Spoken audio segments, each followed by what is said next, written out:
अस्सलाम वालेकुम। I am Satyan Ali, lecturer in higher education department KPK में ईटा के थ्रू जो टीचिंग जॉब्स आई हैं उनकी तैयारी के सिलसिले में एमके प्रिपरेशन से तैयारी का आगाज कर दिया गया है।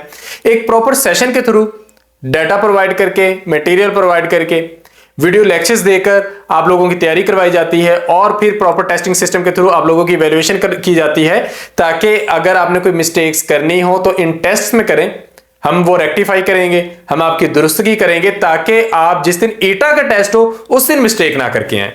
उसके साथ साथ YouTube चैनल पर हमारे सारे वीडियो लेक्चर्स तरतीब से अपलोड किए जा रहे हैं ताकि आप लोगों को बेहतरीन कॉन्सेप्ट्स दस्तयाब हो सकें। तीसरी इंपॉर्टेंट चीज, हम पास्ट पेपर्स डिस्कस कर रहे हैं। पास्ट पेपर डिस्कस करने का मकसद यह है कि एक तो आपको क्वेश्चंस की वैरायटी का आइडिया हो जाए, फिर आपकी प्रैक्टिस हो जाए, आपको अंदाजा हो जाए कि आपकी तैयारी कितनी है, किस तरह के क्वेश्चंस आएंगे और कौन से क्वेश्चंस हैं जिनकी तैयारी अभी रहती है। तो सारी चीजें हम देखते हैं। तो आज के इस पेपर में हम सीटी का एक पास्ट पेपर डिस्कस कर रहे हैं जो कि 2019 में हुआ था, जो सर्टिफाइड टीचर का टेस्ट था और ईटा के थ्रू ही हुआ था। तो आगाज करते हैं। हमारे पास सबसे पहला क्वेश्चन एक जनरल साइंस का क्वेश्चन है। Widal test is used to diagnose. ये एक टेस्ट है और लैब्स में होता है। ये किस बीमारी के लिए होता है? तो वाइडल टेस्ट हमारे पास होता है टाइफाइड फीवर को फाइंड आउट करने के लिए। तो टाइफाइड फीवर को डायग्नोस करने के लिए हम टेस्ट करते हैं, that is known as Widal test. Next है we are having a barbecue next week. तो अब इस सेंटेंस में दूसरा हिस्सा क्या आएगा? तो दूसरा हिस्सा चेक करते हैं। Will you come, shall you come. हमें पता है कि यू के साथ शैल नहीं आता। डू यू कम नहीं, हम उसे पूछ रहे हैं कि नेक्स्ट आना है तो फ्यूचर में। वेयर यू कमिंग बिल्कुल भी नहीं, हम उसे कैसे कह सकते हैं कि कहां आ रहे हो? हम उसे पूछ रहे हैं कि क्या तुम आओगे, that will be will you come. Will you come is the right answer. Next है नो वन कुड अंडरस्टैंड। कोई नहीं समझ सका। तो इसके साथ आएगा व्हाट ही सेड, जो उसने कहा। नो वन कुड अंडरस्टैंड क्योंकि माजी की बात हो रही है, व्हाट ही सेड जो उसने कहा, तो ये हमारे पास कुछ इस फॉर्म में आएगा। नेक्स्ट है मैथ का क्वेश्चन आ गया। If n is equal to 3 what is the value of 2 raise to power 2n plus 17। चले करके देखते हैं। हमारे पास जो 2 है, यहां पे n है, उसकी वैल्यू है 3। तो हम लिखते हैं 2 raise to power 2n plus 17। हमारे पास n की वैल्यू है 3 प्लस 17। ये इस तरीके से लिखते जाते हैं। 2 की पावर होगी 6 प्लस 17। अब 2 की पावर 6 का मतलब यह है कि 2 को 2 से 6 दफा मल्टीप्लाई करना है। 2 multiply 2 4, multiply 2 8, 8 multiply 2 16, 16 multiply 2 32, 32 multiply 2 64। यानी कि हम 2 को 2 से मल्टीप्लाई करते जाए 6 दफा तो हमारे पास आंसर आता है 64। 64 साथ 17 वैसे का वैसे आएगा, हम इनको जमा कर लेते हैं, हमारा आंसर आ जाएगा 81। So 81 is the right answer. Next question है हमारे पास। If a is equal to 1, b is equal to 0, c is equal to -1, तो इस एक्सप्रेशन की आप वैल्यू फाइंड आउट करें। वेरी सिंपल, हम सारी वैल्यूज पुट कर देते हैं। a माइनस c में a की वैल्यू क्या है 1, c की वैल्यू क्या है -1। चलें, ये हो गया हमारे पास एक expression. Plus a plus b में हमारे पास जो a की वैल्यू है वो है 1 और b की वैल्यू है 0। ये दूसरा एक्सप्रेशन हो गया। प्लस अब a और b को हमने मल्टीप्लाई करना है। a है 1 और जो आपके पास b है वो है 0। अब आप इसको सॉल्व करते जाएं। a के साथ यहां पे हम प्रॉपरली लिख लेते हैं, ये 1 आ गया। अच्छा, अब जो माइनस माइनस है ये जमा हो जाता है। जब माइनस को माइनस से मल्टीप्लाई करेंगे तो जमा हो जाएगा। तो इस ब्रैकेट में हो जाएगा 1 प्लस 1 प्लस यहां पे 1 प्लस 0 1, यहां पे 1 को 0 से मल्टीप्लाई करेंगे 0। तो 2 plus 1 plus 0, our right answer will be 3। तो ये इसका आंसर 3 आना है। ए की वैल्यू हमने 1 पुट की है, ठीक है। सी की -1 की है तो वो 2 हो गया। Okay, a plus b 1 plus 0, ये हमारे पास 1 हो गया। हम इसको रीचेक करें। एक्चुअली a को b से मल्टीप्लाई किया 0, तो 2 प्लस 1, ठीक है। हमारे पास जो राइट आंसर आ रहा है वो 2 नहीं, वो हमारे पास 3 is the right answer. Next question है which of the following solute decreases the solubility of sulphuric acid in its aqua solution. आप सल्फ्यूरिक एसिड को पानी में डिसॉल्व करना चाह रहे हैं, तो कौन सा सोल्यूट है अगर वो पहले से मौजूद हो तो सल्फ्यूरिक एसिड की सॉल्युबिलिटी कम कर देगा। अब सल्फ्यूरिक एसिड आपके पास एक इलेक्ट्रोलाइट है, ठीक है। तो इनमें से अगर हम बात करें तो रूटीन में सोडियम क्लोराइड भी सॉल्युबिलिटी को कम करता है, लेकिन ये इलेक्ट्रोलाइट्स की सॉल्युबिलिटी को कम नहीं करता, ये नॉन इलेक्ट्रोलाइट्स की सॉल्युबिलिटी को कम करता है। हमारे पास यहां पर जो सही आंसर है वो है HCl, क्योंकि HCl को जब आप पानी में डालेंगे तो इसके जो प्रोटॉन्स हैं वो ऑलरेडी पानी में मौजूद होंगे, तो इस वजह से सल्फ्यूरिक एसिड का ये जो प्रोटॉन्स रिलीज करने का प्रोसेस है वो आपके पास कम हो जाएगा, क्योंकि यहां पर इफेक्ट लगेगा जिसे आप कहते हो कॉमन आयन इफेक्ट, कि दो चीजों ने कुछ सॉल्यूशन में आके सेम आयंस देने हो, तो जो पहले आएगा और ज्यादा अपने आयंस पानी में दे चुका होगा वो डेफिनेटली दूसरे की सॉल्युबिलिटी को कम कर देगा। तो यहां पे राइट आंसर बनेगा HCl। HCl decreases the solubility of sulphuric acid. Which tissue connects muscles with bones in humans? Humans के अंदर एक टिश्यू है जो मसल को बोन से कनेक्ट करता है, तो हमारा आंसर है टेंडन। जिम जाने वाले लड़के अक्सर ये बात करते हैं कि हमारा टेंडन पुल हो गया, तो ये मसल है, आपका गोश्त है, और इसको बोन के साथ कनेक्ट करने की जो जिम्मेदारी है वो टेंडन की है। इसी तरह बोन को बोन के साथ कनेक्ट करने की जो जिम्मेदारी होती है वो होती है लिगामेंट की। तो आप लिगामेंट और टेंडन को कंफ्यूज ना कीजिएगा, bone with bone connection ligament से होगा, bone with muscle connection tendon से होगा। नेक्स्ट है the idea of practical learning. It means education should apply to the. Practical learning का मतलब है एजुकेशन कहां अप्लाई होनी चाहिए? रियल वर्ल्ड में, यानी कि बाहरी दुनिया में जो आप सीखा है वो आप दुनिया में अप्लाई करो। The dash of population means number of people living per unit area. तो people living in unit area, living per unit area जो होता है इसे हम डेंसिटी कहते हैं। यानी कि अगर आप कहते हो ना कि 500 पीपल आर लिविंग पर किलोमीटर स्क्वायर, तो एक्चुअली आप उस जगह की क्या बता रहे हो? डेंसिटी बता रहे हो। नेक्स्ट क्वेश्चन है caliph dash demanded Raja Dahir to return his prisoners and treasure. कौन से खलीफा थे जिन्होंने राजा दाहिर से कहा था कि वो कैदियों को और खजाने को लुटा दें? अब इस कहानी में, इस वाकये में तीन बड़ी शख्सियत इन्वॉल्व होती हैं। खलीफा थे वलीद बिन अब्दुल मलिक, ये उमवी खलीफा हैं। उस वक्त इराक के हाकिम थे हजाज बिन यूसुफ, और जिनको हमला करने के लिए भेजा गया जो कमांडर थे वो थे मोहम्मद बिन कासिम। लेकिन चूंकि यहां पर कैलिफ पूछा गया है, खलीफा पूछा गया है, तो आपका राइट आंसर होगा वलीद। सो वलीद बिन अब्दुल मलिक, जो कि अब्दुल मलिक बिन मरवान का बेटा था, he was caliph at that time. जब ये राजा दाहर वाला वाकया हुआ था तो उन्होंने डिमांड किया था कि कैदी और खजाना उनको लुटा दिया जाए।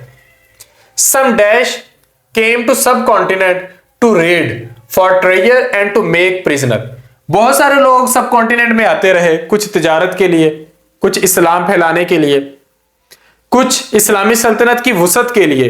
लेकिन अगर कोई आया है ट्रेजर और प्रिजनर्स के लिए तो उसको हम क्या कहेंगे? उसको हम इन्वेडर कहेंगे, उसे हम एक हमलावर ही कहेंगे। विच of the following is correct in all respect? तो इनमें से कौन सा है जो हर लिहाज से ठीक है? तो हमने सेंटेंस देखना है। आई डन मैट्रिक, तो डन वैसे नहीं सिंपली आता, आई डिड होता तो बात बन जाती। आई हैव डन मैट्रिक फिर भी बात बन जाती, लेकिन आई डन नहीं आना। दिस इज एन यूटेंसिल, नहीं, ये कौन सा आपके पास वॉल साउंड है? यूटेंसिल है, तो ए आना है यहां पर, ये भी रॉन्ग है, ये भी रॉन्ग है। The population of world is raised, is raising समझ में आता है, इज रेज्ड नहीं, बढ़ा दी जाती है, ये नहीं आएगा। This is the best peach producing valley, ये एक सेंटेंस है जो हर लिहाज से ठीक है। So right answer will be D. Next question है हमारे पास, the success of teacher is. Teacher की सक्सेस किस चीज में होती है? टीचर की सक्सेस ये है कि वो जहां पर अपनी मेहनत लगा रहा है उसको कोई रिजल्ट आता है, यानी कि स्टूडेंट्स हाईली अचीव करें, चाहे वो करिकुलर एक्टिविटीज में करें, को करिकुलर एक्टिविटीज में करें। सो success of teacher is his achievement of high achievement of students. Objective resolution was passed by Constituent Assembly of Pakistan on। Pakistan मार्ज़े वजूद में आया 14 अगस्त 1947 को, और पाकिस्तान के पास अपना आइन नहीं था, तो आर्जी तौर पर एक रेजोल्यूशन मंजूर की गई जिसे ऑब्जेक्टिव रेजोल्यूशन कहते हैं। इसे हम उर्दू में कहते हैं करारदादे मकासद। तो करारदादे मकासद कब मंजूर की गई थी? यह मंजूर हुई थी 12 मार्च 1949 में, 12 मार्च 1949 में। नेक्स्ट क्वेश्चन है he fell dash his horse, तो यहां पे हमने प्रेपोजिशन देखनी है, he fell off his horse, ये राइट होगा। In old age people use to worship, माजी में, पुराने जमाने में, ओल्ड एज का मतलब पुरानी उम्र नहीं, पुराने जमाने में लोग किसकी पूजा किया करते थे, तो लोग बुतों की पूजा किया करते थे, आइडल्स। तो ये वाला आइडल इसका मतलब होता है बेकार, और ये वाला जो आइडल है इसका मतलब होता है बुत, इसका मतलब है कोई मसाली चीज। तो ये हमारे पास यहां पे IDOL आएगा, जिसका मतलब होता है बुत। Blessed are the pure in heart, खुशनसीब वो हैं जिनके दिल साफ है। और वो खुशनसीब कैसे हैं, उन पर उनको किस तरीके से ब्लेस्ड है, for they shell C God, क्योंकि वो खुदा को देख पाएंगे रोजे हशर को, क़यामत वाले दिन को। तो यहां पे हमारे पास कौन सा सिंबल यूज होना है, तो ये हमारे पास ये कोलोन यूज होना है, blessed are the people in the pure in the heart, क्योंकि ये आपके पास कहीं की कोई आम बात नहीं है। ये जब भी कोई अहम बात हो, कुरान की बात हो, हदीस की बात हो, किसी बड़ी शख्सियत की कही गई बात हो, तो वहां पर हम सेंटेंस की दो हिस्सों को अलग करने के लिए कोलोन का यूज कर लेते हैं। अदरवाइज सिंपल कोमा से भी काम चल जाता है, लेकिन यहाँ पर ऑप्शन में कोमा नहीं है। ये भी जो लगा हुआ है ये कोमा नहीं है, अपोस्ट्रोफी का साइन है, जिस तरह आप लगाते नहीं कि अलीज बुक, तो आप इस तरीके से साइन लगाते हो, ये वो है। तो यहाँ पे जो आपके पास राइट आंसर है वो कोलोन होगा। नेक्स्ट है 2 × 3 - 4 - 5 + 1। तो अब आपने इसे सॉल्व करना है, तो बोर्ड मैथ्स रूल के अकॉर्डिंग कर ले। तो 2 × 3 को वैसे रहने दे, माइनस पहले ब्रैकेट को कर लें, 4 - 5 आ जाएगा -1 + 1। अच्छा, अब हम ब्रैकेट को फर्दर सॉल्व कर लेते हैं, माइनस माइनस जमा हो जाएगा, 2 × 3 प्लस, और ये 1 आ जाएगा, +1 आ जाएगा। अब आप मल्टीप्लीकेशन पहले करेंगे, 2 × 3 6 आ जाएगा, 6 + 1 + 1। अब आप इसको जमा कर लेंगे, आंसर आ जाएगा 8। सो 8 is the right answer. Next है इफ 9x - 3 = 15 देन 3x - 1 = 2। तो आपके पास है 9x - 3 it is equal to 15। अब आप क्या करते हो, तो -3 को दूसरी तरफ ले जाते हो, ये +3 हो जाता है, 15 + 3 = 18। अब जो 9 इधर मल्टीप्लाई हो रहा है, ये उधर जाके क्या हो जाएगा, डिवाइड हो जाएगा। तो 18 / 9 = 2। तो x की वैल्यू आपके पास आ गई 2। अब आप 3x - 1 के अंदर 2 पुट कर लें, x की जगह 2 पुट कर लें, तो ये आपके पास हो जाएगा 3 × 2 6 - 1, answer will B 5। So 5 is the right answer. 3 + 3 × 3 / 3। अब बोर्ड मैथ्स रूल के अकॉर्डिंग क्या होता है, आपने पहले ब्रैकेट करनी होती है, वो इधर है नहीं, फिर आपने पावर्स करनी होती हैं, वो भी यहाँ पे नहीं है, फिर डिवीजन, फिर मल्टीप्लीकेशन, फिर एडिशन, फिर सब्ट्रैक्शन।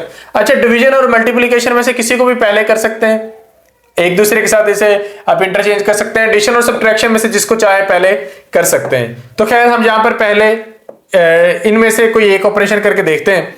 तो हमारे पास है 3 + 3 × 3 / 3। तो आप पहले डिवाइड ही कर लें, तो 3 + 3 और 3 / 3 आपके पास हो गया 1। फिर आप मल्टीप्लीकेशन कर लें, 3 + 3 × 1 3, 3 + 3 answer will B 6। So 6 is the right answer. इस तरह का क्वेश्चन आ जाए तो बोर्ड में ऐसे रूल लगना है। Which one of the following elements can exist in monoatomic molecule state? कौन सा ऐसा एलिमेंट है इनमें से जिसके मॉलिक्यूल में सिर्फ एक एटम हो तो बात बन जाती है। तो आपके पास पीरियोडिक टेबल के अंदर इस तरह ग्रुप्स होते हैं और इस तरह पीरियड्स होते हैं। इनमें से एक ग्रुप जो सबसे राइट पे बना होता है, ये आपके पास नोबल गैसेस का ग्रुप है, जिनका वैलेंस शेल ऑलरेडी कंप्लीट होता है। उनका ऑक्टेट रूल सेटिस्फाई हो रहा होता है कि वैलेंस शेल में मिनिमम 8 इलेक्ट्रॉन्स होते हैं पहले को छोड़कर। तो इनके जो मॉलिक्यूल हैं वो सिंगल एटम की फॉर्म में हो सकते हैं, यानी कि हीलियम, नियोन, आर्गोन और helium, neon, argon, krypton, xenon और रेडोन, ये सारे के सारे जो हैं ये आपके पास मोनोटॉमिक हो सकते हैं। So neon is the right answer. Helium होता वो भी राइट होता, रेडोन, आर्गोन होते वो भी राइट आंसर होने थे। कार्बन की वैलेंसी बताएं। कार्बन के पास है 6 इलेक्ट्रॉन, पहले शेल में 2 आ गए, 4 दूसरे में आ गए। अब तमाम एलिमेंट्स की कोशिश होती है कि ऑक्टेट रूल के अकॉर्डिंग उनके वैलेंस शेल में 8 इलेक्ट्रॉन हो। इसके पास 4 है, तो ये 4 इलेक्ट्रॉन किसी दूसरे के साथ शेयर करेगा और अपने 8 पूरे कर लेगा। यानी कि अगर 4 हाइड्रोजन आ जाए ना, तो ये एक हाइड्रोजन अपने इलेक्ट्रॉन के साथ आ जाए, ये उसका इलेक्ट्रॉन है, ये कोई दूसरी हाइड्रोजन आ जाए, ये कोई तीसरी हाइड्रोजन आ जाए, ये कोई चौथी हाइड्रोजन आ जाए, तो ये मॉलिक्यूल बन जाएगा CH4। यानी कि इसको 4 बॉन्ड बनाने की जरूरत पड़ती है। सो वैलेंसी ऑफ कार्बन इज 4, इसको 4 एटलीस्ट इलेक्ट्रॉन शेयर करने पड़ते हैं। The distance between the consecutive crust of a transverse wave is. अब ट्रांसवर्स वेव एक मीन पॉइंट से गुजरने वाली वेव है कि ये आपके पास रेस्टिंग लाइन है और इसमें से ये वेव ऐसे गुजर रही है, ये वेव है, इस वेव को हम ट्रांसवर्स कह रहे हैं क्योंकि ये ट्रांसवर्स गुजर रही है। तो क्रस्ट होता है ये आपके पास मेन लाइन से ऊपर जो हाइट बन रही है, और ट्रफ होता है जो नीचे डिप्रेशन बन रहा है। तो एक क्रस्ट से दूसरे क्रस्ट तक जो डिस्टेंस होता है उसे हम क्या कहते हैं, उसे हम वेवलेंथ कहते हैं। या फिर एक ट्रफ से दूसरे ट्रफ तक जो डिस्टेंस होता है इसको भी वेवलेंथ ही कहते हैं। तो क्रस्ट टू क्रस्ट या ट्रफ टू ट्रफ जो डिस्टेंस होगा वो वेवलेंथ कहलाएगा। The speed of sound in glass is less then. शीशे में जो साउंड की स्पीड है वो किससे कम है?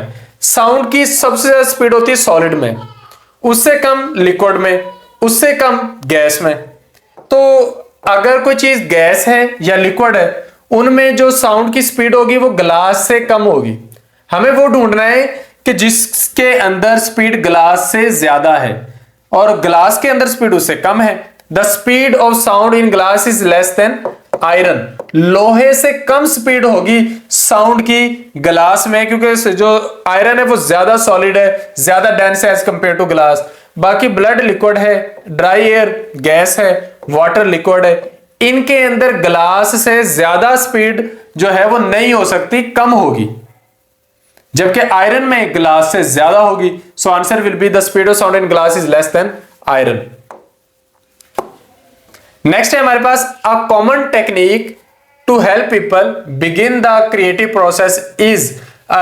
लोग बैठे हैं काफी सारे और आप चाहते हैं कि कुछ चीजों को सीखें, वो एक्टिव होकर सुने, उनकी तवज्जो बन जाए। तो हमारे पास जो इसमें टेक्निक है वो है ब्रेनस्टॉर्मिंग, कि आप उनसे कुछ सवाल पूछ ले तो वो जरा एक्टिव हो जाएंगे। Bahadur Shah Zafar was forced to live in semi imprisonment in the gate house of the. Bahadur Shah Zafar मुगलिया सल्तनत का आखिरी हुक्मरान, 1857 में जब इनको कैदी बनाया गया, इनको नजरबंद किया गया, सेमी इंप्रिजनमेंट, उनको नजरबंद किया गया, आर्जी तौर पर कैद किया गया। तो कहां पे किया गया? उनको लाल किले में, रेड फोर्ट में किया गया। नेक्स्ट है mesosomes in bacteria perform the function of. Bacteria छोटे छोटे से जानदार हैं, आप इनको जरासीमों के नाम से जानते हैं, लेकिन ये फायदेमंद भी होते हैं। कुछ किस्में फायदेमंद हैं, बल्कि हजारों किस्में फायदेमंद हैं, और चंद सौ किस्में जो नुकसानदेह हैं। तो बैक्टीरिया के अंदर एक स्ट्रक्चर पाया जाता है मेसोसोम। वो कौन सा काम करता है भाई? मेसोसोम बैक्टीरिया के अंदर वही काम करेगा जो हमारी बॉडी में माइटोकॉन्ड्रिया करता है। हमारी बॉडी में माइटोकॉन्ड्रिया करता है एनर्जी बनाने का प्रोसेस, फूड मॉलिक्यूल्स को तोड़कर उनकी सेलुलर रेस्पिरेशन करके एनर्जी बनाने का काम। अब बैक्टीरिया के पास माइटोकॉन्ड्रिया तो है नहीं, तो बैक्टीरिया के अंदर माइटोकॉन्ड्रिया के हिस्से का काम कौन करता है? मेसोसोम्स, ये वाली बॉडीज करती हैं। The energy currency of cell. Cell की मेजर एनर्जी करेंसी कौन सी है? तो सेल की हमारे पास जो मेजर एनर्जी करेंसी है that is known as ATP, adenosine triphosphate. वैसे तो एएमपी और एडीपी को भी आप कंसीडर कर सकते हैं, लेकिन जो आपके पास मेन एनर्जी करेंसी बन रही है वो एटीपी है। ये उसकी एनर्जी डेफिशिएंट फॉर्म्स हैं जिनमें एनर्जी थोड़ी कम हो चुकी होती है। जो मेन एनर्जी करेंसी है वो एटीपी है। Next question, which of the following fluid lacks enzyme. किस फ्लूइड में एंजाइम नहीं होता? अच्छा, अगर हम यहां पर बात करें पैंक्रियाटिक जूस की, जो पैंक्रियाज से बनकर छोटी आंत में जाता है, तो इसके अंदर तो एंजाइम्स होते हैं, प्रोटीन को डाइजेस्ट करने वाले भी, लिपिड्स को डाइजेस्ट करने वाले भी। सलाइवा, थूक जो हमारे मुंह में बनता है, इसके अंदर भी शुगर्स को डाइजेस्ट करने वाले एंजाइम्स होते हैं। इंटेस्टाइनल जूस, इंटेस्टाइन्स में यही जाना है पैंक्रियाटिक जूस, इसके अंदर भी एंजाइम्स होते हैं भी डेफिनेटली। तो किसके अंदर एंजाइम्स नहीं होते? बाइल के अंदर एंजाइम नहीं होते। बाइल के अंदर मोस्टली बाइल पिगमेंट्स होते हैं और कुछ साल्ट्स होते हैं जो कि लिपिड्स के साथ डील करते हैं, लेकिन उनको डाइजेस्ट नहीं करते। ये लिपिड्स की इमल्सिफिकेशन करते हैं, यानी कि लिपिड की लेयर्स को थिन करते हैं। Main responsibility of school management lies on, school की मैनेजमेंट की सबसे मेन रिस्पॉन्सिबिलिटी किस पे आती है? डेफिनेटली प्रिंसिपल पर, क्योंकि प्रिंसिपल ही अथॉरिटी होता है, वही डिसाइड कर रहा होता है कि काम कैसे होने। Wind vane is used to detect the dash of wind. Wind vane एक ऑपरेटस है, इसके जरिए हम क्या मालूम करते हैं? स्पीड तो नहीं कर सकते, इसके जरिए हम विंड की डायरेक्शन मालूम करते हैं। अब ये देखें ना, एरो सा बना हुआ है और एक बॉल पर है, तो जिस तरफ हवा होगी ये उस तरफ को घूम जाएगा। तो ये इस तरीके से डिजाइन किया होता है। तो इससे हम बता सकते हैं कि विंड किस सिमत में चल रही है, ईस्ट में, वेस्ट में, नॉर्थ में, साउथ में। Direction is the right answer. The chairman was pleased with his performance during the seminar and rewarded him for a shield from the side of the department. ये एक sentence है। Which of the following word must be changed to make sentence grammatically correct? कुछ words को underline किया गया है, जिस तरह was pleased को, परफॉर्मेंस को, ड्यूरिंग को, फॉर को। तो इनमें से कौन सा वर्ड है जिसे अगर हम रिप्लेस कर दें तो ये सेंटेंस ठीक हो जाएगा? तो वो वर्ड है हमारे पास फॉर। फॉर नहीं आना चाहिए, यहाँ पे विद आ सकता है, rewarded him with a shield. तो यहाँ पे फॉर जो है वो ग्रामेटिकली रॉन्ग है। The number of motor cars, यहाँ पे साथ क्या आना है? अच्छा, अगर होता कि मोटर कार्स डैश इंक्रीजिंग तो हो जाता मोटर कार्स आर इंक्रीजिंग, लेकिन यहां पर हमने नंबर के अकॉर्डिंग लगाना है। So number is increasing, the number of motor cars is increasing, is the right answer. Out of the question, out of the question का मतलब होता है कोई चीज जो नामुमकिन हो, इम्पॉसिबल। मोड बताएं भी, मोड होता है कि अगर आपके पास काफी सारे नंबर्स हो तो जो नंबर सबसे ज्यादा दफा रिपीट हो रहा हो उसको मोड कहते हैं। तो यहां पे हमारे पास ये 3 जो है ये 4 दफा आ गया और बाकी कोई भी नंबर इतनी ज्यादा दफा रिपीट नहीं हुआ, तो जो 3 है वो हमारे पास राइट आंसर है। अगर आपके पास k की वैल्यू है 15 तो आपने मालूम करना है k-2 multiply 180 divided by k। अच्छा, हम लिखते हैं वैल्यू, k की वैल्यू है 15 माइनस 2 मल्टीप्लाई 180 और डिवाइडेड बाय k है, तो आप यहां पे k की वैल्यू 15 लिख देंगे। तो 15 माइनस 2 आपके पास होता है 13 को आपने मल्टीप्लाई करना है 180 से और जो आपके पास आंसर आया आपने उसको डिवाइड कर देना है 15 से।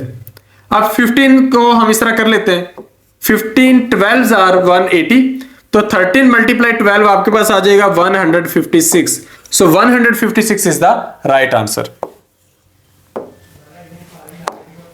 नेक्स्ट क्वेश्चन है हमारे पास, the ratio 1.8 to 2 is equal to the ratio of.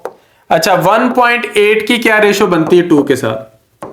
एक तो हम डेसिमल खत्म करने के लिए दोनों तरफ 10 से मल्टीप्लाई कर देते हैं, तो ये 18 हो जाएगा, ये 20 हो जाएगा। अब इसको जरा सिंप्लीफाई कर लेते हैं, इसको भी 2 से डिवाइड कर लेते हैं, इसको भी 2 से डिवाइड कर लेते हैं। इसको 2 से डिवाइड करेंगे 9 आ जाएगा, इसको 2 से डिवाइड करेंगे 10 आ जाएगा। तो 1.8 की रेशियो जो 2 के साथ है वो वही है जो 9 की रेशियो 10 के साथ है। Which of the following contains 3 type of chemical bonds? इनमें से किस कंपाउंड में 3 तरह के जो बॉन्ड्स हैं वो मौजूद है? तो हमारे पास सल्फ्यूरिक एसिड है, NH4Cl है, वाटर है और HCl है। तो इसमें जो NH4Cl है उसमें आपको तीनों तरह के बॉन्ड मिलेंगे। NH4 और Cl के दरमियान आपको आयनिक बॉन्ड मिलेगा, नाइट्रोजन और हाइड्रोजन के दरमियान आपको कोवलेंट बॉन्ड मिलेंगे और फिर इनके जो आपस में इंटरेक्शंस हैं वो हाइड्रोजन बॉन्डिंग के लेवल पर भी हैं। तो 3 तरह के बॉन्ड्स हमें मिलते हैं NH4Cl के अंदर। The speed of light in air, हवा में लाइट की स्पीड क्या है या वैक्यूम में लाइट की स्पीड क्या है? तो वैक्यूम में लाइट की स्पीड है 3 multiply 10⁸ metre per second. A scoring guide used to evaluate the quality of students. Schools के लेवल पर और कॉलेजेस लेवल पर स्कोरिंग गाइड्स मिलती हैं, जिसमें होता है कि आपने एक स्टूडेंट को किन स्टैंडर्ड्स पर जज करना है। तो स्कोरिंग गाइड को हम क्या नाम देते हैं? उसको हम रूब्रिक्स का नाम देते हैं। Glycosidic bond is present in, glycosidic bond कहां पे होता है?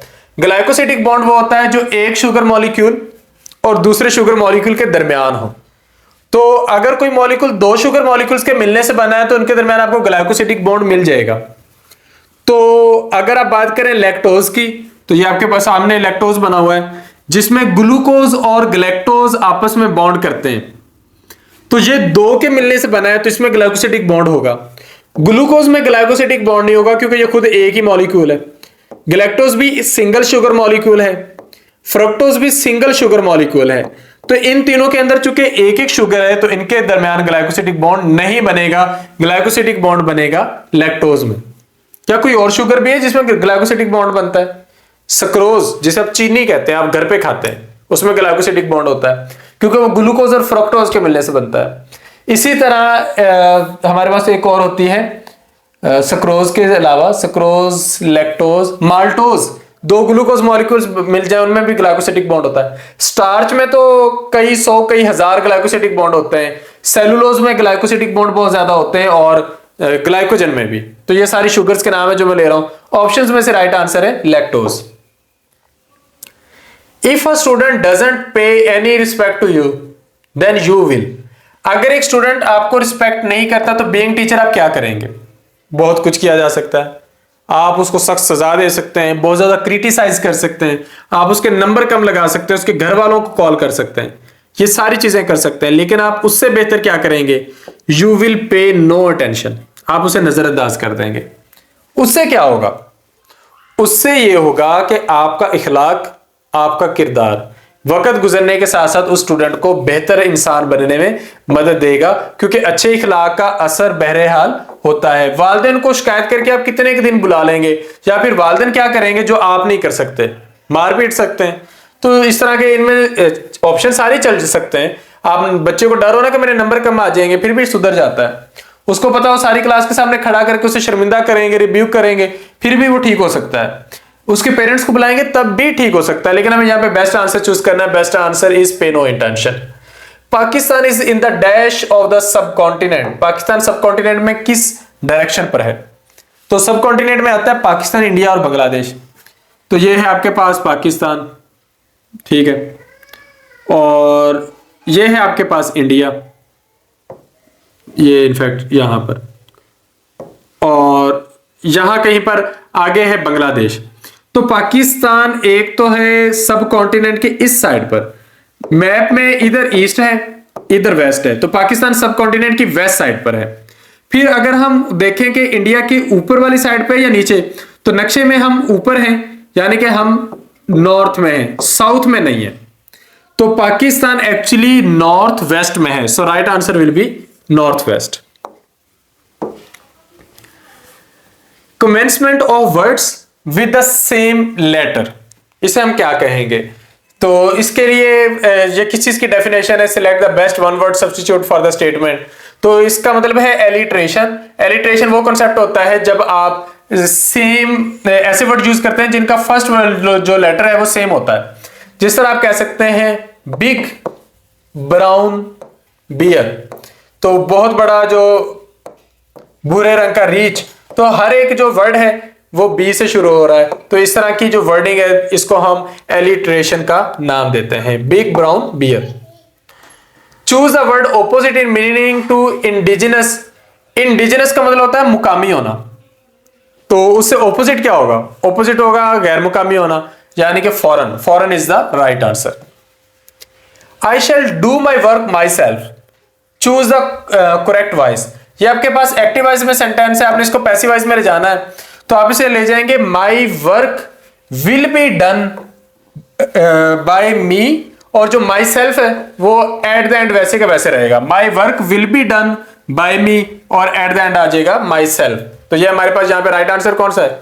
ये वाला बी वाला, माई work will be done by me my self. Next है HCF ऑफ 12, 18 एंड 30 इज। हमने वो बड़े से बड़ा नंबर ढूंढना है जो 12, 18 और 30 को डिवाइड कर सके। तो अब इनकी प्राइम फैक्टराइजेशन कर लें। 12 की है 2 मल्टीप्लाई 2 मल्टीप्लाई 3। अब वो कैसे करनी है ये मैं अपने लेक्चर्स में सिखा चुका हूं कि इस तरीके से करनी होती है। 2 6 are 12, 2 3 are 6, 3 1 are 3। आपने करते जाना जब तक एंड पर 1 ना रह जाए।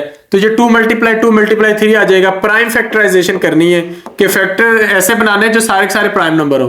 18 की होती है 2 मल्टीप्लाई 3 मल्टीप्लाई 3, और 30 की होती है 2 मल्टीप्लाई 3 मल्टीप्लाई 5। अब कॉमन ढूंढे।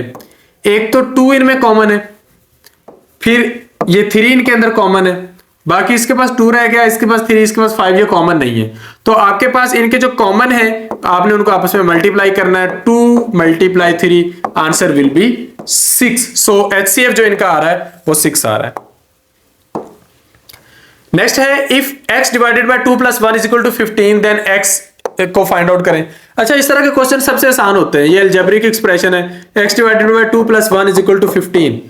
अच्छा, सबसे पहले आप 1 को उधर ले जाएं, यहां पे जमा है उधर माइनस हो जाएगा, 15 - 1 14।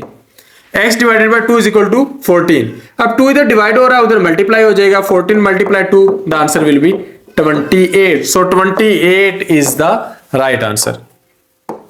नेक्स्ट क्वेश्चन है हमारे पास, if 10 is subtracted from 5 times of a number 35 is the left, the number is, हमें नहीं पता वो नंबर कौन सा है, लेकिन हमें पता है कि उस नंबर का जो 5 गुना बड़ा नंबर है उसमें से हम 10 माइनस करते हैं तो बाकी 35 रह जाता है।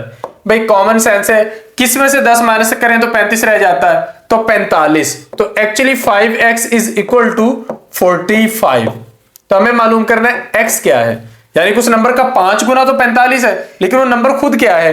तो आप 5 जो इधर मल्टीप्लाई हो रहा है इधर लाके डिवाइड कर दें, आपका आंसर आ जाएगा 9। So 9 is the right answer. Next है the oxidation state of OF2। OF2 में जो ऑक्सीजन की ऑक्सीडेशन स्टेट है वो क्या है। अब जो फ्लोरीन है इसकी वैलेंसी होती है -1, तो 2 फ्लोरीन एटम्स हैं, उन दोनों की कुल मिला के जो हमारे पास ऑक्सीडेशन स्टेट है वो -2 है। उसको न्यूट्रल करने के लिए एक ऑक्सीजन है, तो ऑक्सीजन की जो ऑक्सीडेशन स्टेट है वो +2 होनी चाहिए, तब जाके वो न्यूट्रल होंगे। तो हमारे पास राइट आंसर होगा +2। Oxidation state of oxygen in OF2 is +2। Next है हमारे पास द इनऑडिबल साउंड, कौन सी आवाज है जिसे आप सुन नहीं सकते। अच्छा, 1500 हर्ट्ज, उससे आगे 25 हर्ट्ज, 20,000 हर्ट्ज, 22,000 हर्ट्ज। एक्चुअली ये जो 20,000 हर्ट्ज है ना, ये हमारी लिसनिंग की लिमिट है, ये वो मैक्सिमम साउंड है जिसे हम सुन सकते हैं। और उससे आगे जो साउंड है जिसे आप नहीं सुन सकते, जो आपका राइट आंसर है यहां पे, वो है 22,000 हर्ट्ज। तो ये इनऑडिबल साउंड है। तो इसी के साथ इस पेपर की डिस्कशन होती है कंप्लीट। अब जैसे कि मैंने आपको अपनी वीडियो के शुरू में बताया था कि MK प्रिपरेशन के सेशन से हम ये तैयारी करवा रहे हैं। अब आप लोगों ने अप्लाई कर दिया है कि आप लोग घर बैठे टेस्ट दे दें तो ठीक हो जाएगा, हो भी सकता है। क्या ये सीटें हर साल आती हैं, मतलब इस साल अगर आप सिलेक्ट नहीं होते अगले साल हो जाएंगे? नहीं, ऐसा भी नहीं होता। ये सीटें हर साल नहीं आनी, 3 साल 4 साल के बाद आनी है। इसका मतलब गोल्डन अपॉर्चुनिटी है, बार बार जाया करने का मौका नहीं है। इसका मतलब यह है कि आपने बाकियों से बेहतर निकलना है। अगर आपकी अच्छी तैयारी है तो बाकी भी तो अच्छी कर रहे हैं ना। अगर आपकी तैयारी है ही नहीं, आप कर ही नहीं रहे, फिर तो आपने पैसे जाया किए हैं। लेकिन अगर आप तैयारी कर रहे हैं और बाकी लोग भी कर रहे हैं तो आपकी अच्छी है, बाकियों की भी अच्छी है। अब आपने बाकियों से बेहतर निकलना है। बाकियों से कितना बेहतर निकलना है? अगर आपका 1 नंबर भी ज्यादा हो गया तो आप सिलेक्ट हो जाएंगे। तो यहां पर 1-1 नंबर की रेस है। उसके लिए जरूरी है कि आप खुद से पढ़ें, आप टेक्स्ट बुक्स देखें, हमारे वीडियो लेक्चर सुने, फिर हमारा सेशन ज्वाइन करें, हमसे डाटा लें, उसकी तैयारी करें, हमें टेस्ट दें, उनमें ठीक आंसर करें। कहीं पर गलती करेंगे हम आपको ठीक करेंगे। वो जो 1, 2, 3 नंबर आपने गलत करके आने, हमने वो गलत होने से बचाने। यानी कि 100 में से आपने 50 नंबर एम ही ले लेना है बगैर तैयारी के, कोई बात नहीं। लेकिन सिलेक्शन अगर उसकी हो गई जिसके 72 नंबर हैं, जिसके 75 हैं, जिसके 80 हैं, तो फिर आप पछताएंगे कि 1-1 नंबर जो कितना इंपॉर्टेंट होता है। तो इसलिए हम चाहेंगे कि आप लोग बेहतरीन तैयारी करें। बेहतरीन तैयारी के लिए आप हमारा सेशन ज्वाइन कर सकते हैं। आप जैसे ही हमसे रब्ता करेंगे, हम उसी दिन आपको सेशन में ऐड करके रजिस्टर कर लेंगे और उसके साथ साथ आपकी तैयारी का प्रोसेस शुरू कर देंगे। रजिस्ट्रेशन के लिए आप इन नंबर्स पर रब्ता कर सकते हैं 0333260505 और 0342447091। उम्मीद है आपको भरपूर हेल्प मिली होगी। वीडियो को एंड तक देखने के लिए शुक्रिया। Thank you. Allah Hafiz.